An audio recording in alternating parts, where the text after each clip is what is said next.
Bienvenue à tous, c'est Info Soir, voici les titres de ce vendredi. Le Maroc et les Pays-Bas relancent le dialogue sur les allocations des retraités marocains résidant en Hollande. L'annulation de la convention sur la sécurité sociale qui liait les deux pays depuis 43 ans a été momentanément suspendue pour laisser place à de nouvelles négociations.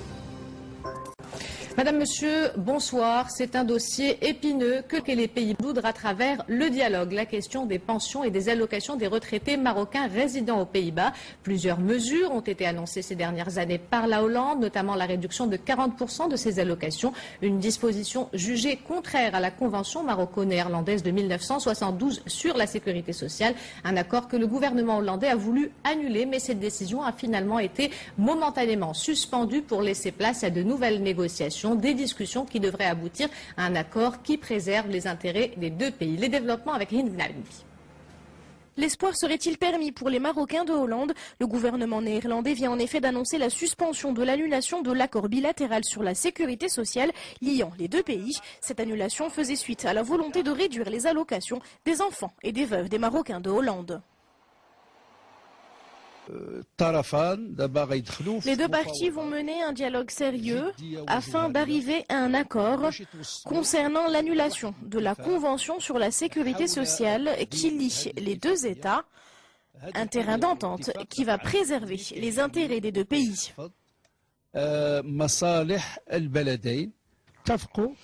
Un accord a été trouvé pour que le gouvernement néerlandais gèle momentanément la dénonciation de l'accord Maroc-Pays-Bas, et ce pour une durée de 5 semaines. Cette période doit leur permettre de rouvrir le dialogue, mais on ne sait pas exactement sur quoi portera ce dialogue.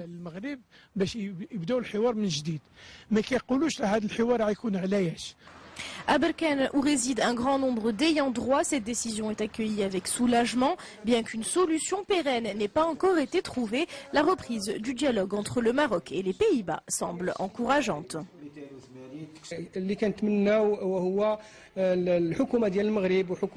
Nous espérons que les gouvernements marocains et néerlandais prendront en compte les intérêts de la communauté marocaine aux Pays-Bas et des Marocains des Pays-Bas de retour dans leur pays qui sont réellement très inquiets.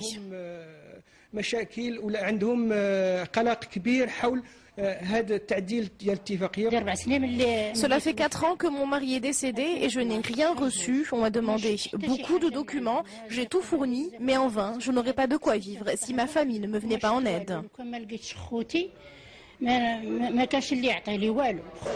Rappelons qu'en 2012, les Pays-Bas ont introduit le principe de résidence sur le territoire néerlandais pour le calcul des droits sociaux, une décision qui impliquait d'adapter les allocations au coût de la vie dans le pays où vit le bénéficiaire. Mais la justice néerlandaise a annulé en première instance et en appel toutes les décisions relatives à la réduction de ces allocations, notamment celles des veuves et des enfants des ayants droit.